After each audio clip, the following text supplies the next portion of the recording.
So emin cilmino e nder inde Yeesu. Mihin mi wurtoyke mi yiɗi mi rokka habaru belɗum gin ɗum keɓumi e nder jonde an e duniyaaru ndu.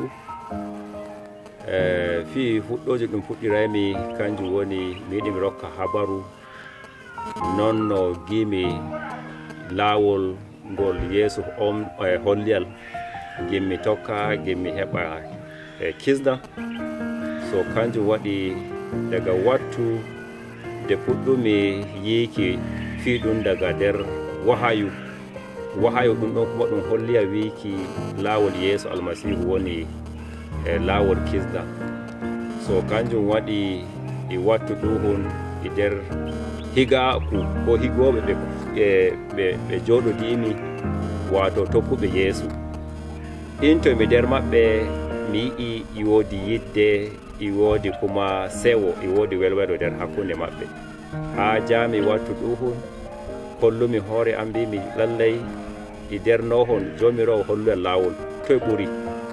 Gi wattu ndenno tohon duuɓi kusan 30 e goɗɗum wi into mi durda e woɓɓe higooɓe an ɓe mbawatama min dilla ko min dilla goɗɗo hoota ko dilla hakkunde amin sey tawi hawre natti hakkunde amin.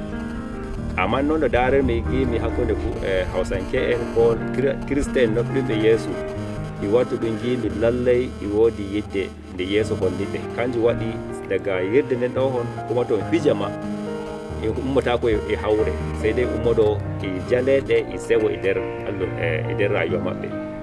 So kanjum wattu ɗuhun gimi jomirawo e nder wahayu ɗum ɗon e nder koyɗol gaɗa ɗo hon jomirawo holliyan non no hani mi waɗa. Mi waɗi no mi ƴami pasto en fasirtanayan ɗum ɗon wahayu ɗum gimi.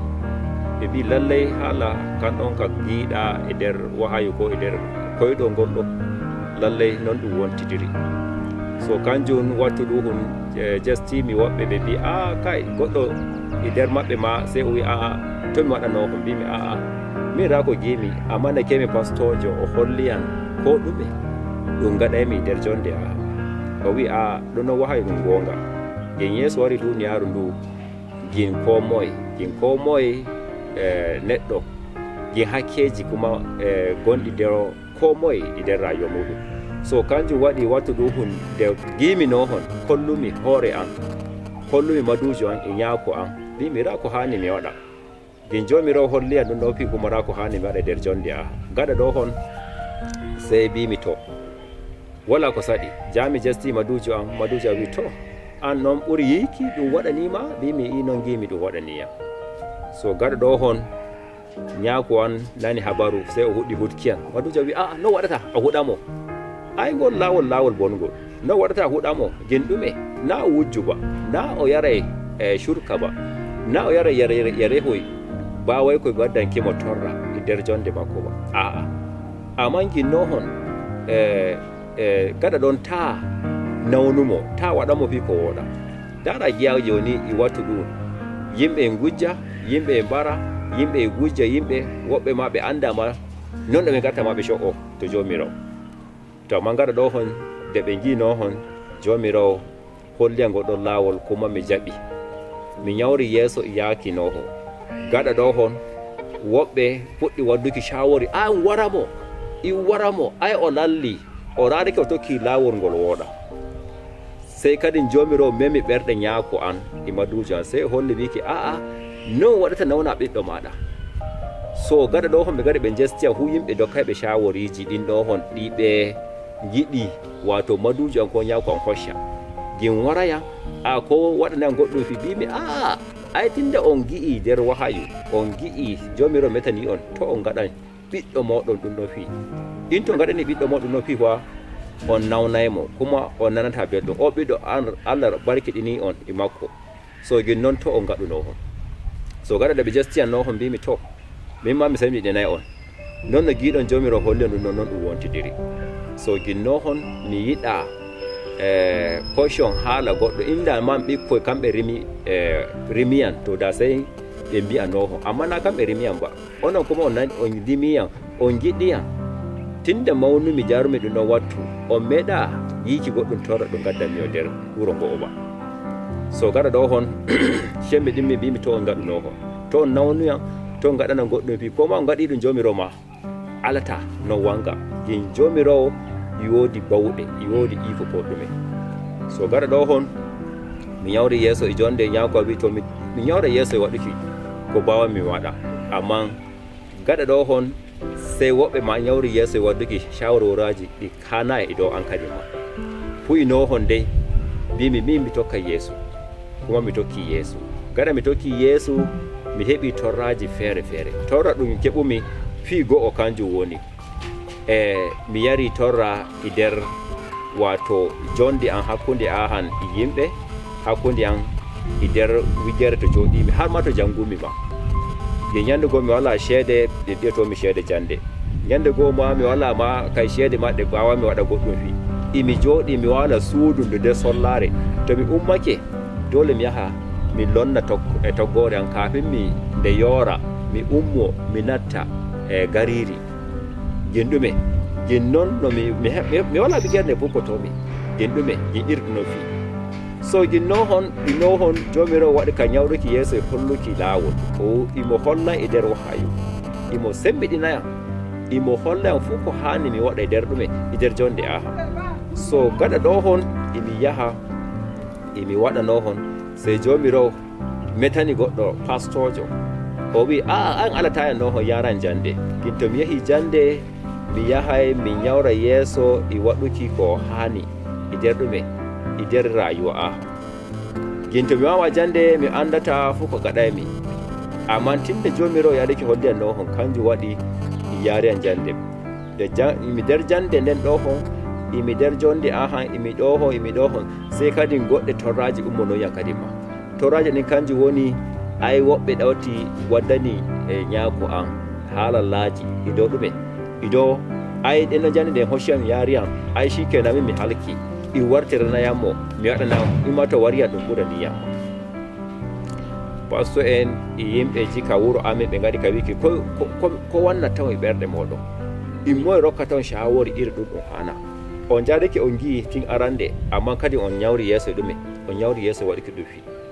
So ino hon jomirawo walliyan sembiɗiniyan ñande goo ma e nder jande nde ma mi wala goɗɗo ma mbawayɗo wallukiyan e nder haala ñamdu ko goɗɗum fi ɗum mbawaymi mi joɗodoro e majjum.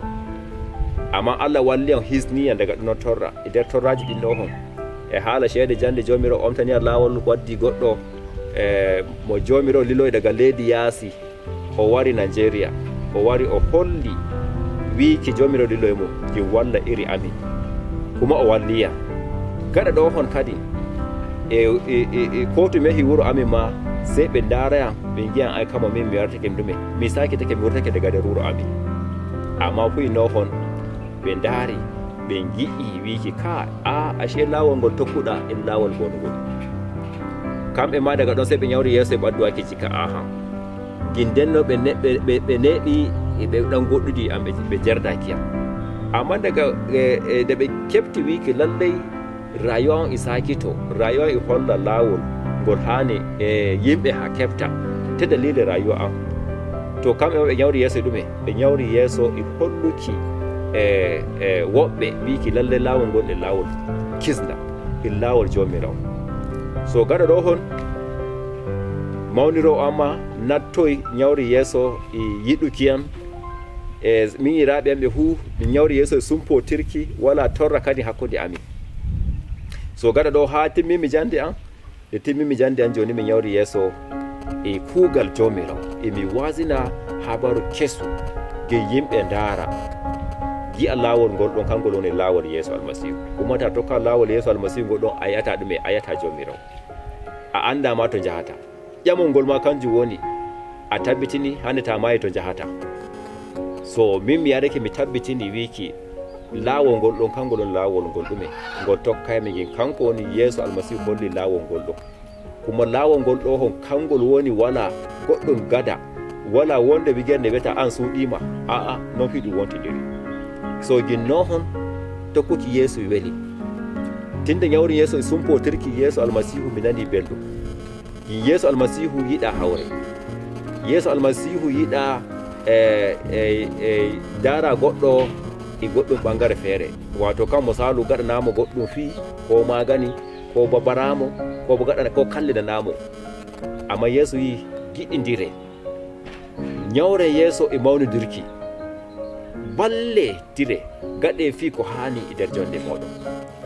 So jinnoho emi nodda on onon hulɓe, yeeso wari nder duniyaru ndu ta dalili hulɓe, min mi yi'ay ta dalili hulɓe, gen dalila ɗum kanko Isa kalmatullah o wari wigere nde ɗon, gen ɗume, gen enen hulɓe gi'en laawol kisdal ɗan ɗon, gen torraji ɗi gi'ata nder gi tokkuki laawol, in laawol tokki laawol jajungol a heɓata ɗume, a heɓata torra, amma ta tokki laawol ngol yaaja a nanay ɗume, a nanay torra. To non yeeso wontidiri, in ta tokki laawol ngol ɗon ngol yaaja a nanay ɗume, a nanay torra e ɗume e wigere ɗo, gen dalila ɗum kanjum woni laawol ngol ɗon ngol woni torra, amma ta yadake a tokkingo a yi'ay jayngol jomiraw, a nanay kuma welwelo, a ñawra yeeso kuma e yiiki jomiraw ha yaaki wattude wartota duniyaru, o wara o ɗume o hoccay. So mi sembiɗina en imi holla on fuu ko gimi ha joni kuma emi yi'a ɗum. So mi suuɗayi kanjum ɓurtomi jastimi fuu fulɗo tokkuɗo mo jomirawo yadake hisni ko bo yadake tagi e duniyaru ɗum. So humon tagi anda wiki a mayay, to ta mayi to jahata. Kanjum waɗi jomirawo yiɗidiri en ta dalila yeeso almasihu, o wurtoy o hocci fu hakkeji meɗen, o yafanake hakkeji meɗen, o looti en e ƴiƴam makko, ton ɗume to en gaɗu fi ko haala. So Allah barkiɗina en, Allah walla en. ɗum habaru belɗum, gin noon to on jiw kama ay gin noon min mi yarake mi kama mi najake kama ko mi wala goɗɗum na en nohon ba, amma fulɓe ɗi woodi hulɓe tokkuɓe yeeso, kuma ɓe ñawri yeeso tokkuki yeeso, gimɓe gi'a ɗume, ɓe gi'a fi kayɗini ɗum nder. So imi sembiɗina on, imi holla on fuu iri belɗum ɗum jarmi, iri kuma torra ɗum jarmi e nder. So mi yetti, Allah barkiɗina on, Allah walla on. imi waɗa noon do'aare e nder inde Yeesu, ko moye o heɓa kisdal ɗan ɗon, ko moye o heɓa jaygol ngol ɗo. To heɓi jaygol ngol ɗon, to daga ɗo hon a nanay belɗum yaaki ñandere nde jahata joɗoɗa to jomirawo, wala kulle, wala torra, sey de sewo, sey gimi ɗi ñawrete yeeso e mantuki jomirawo e dow. So Allah barkiɗina, mi yetti use moɗon.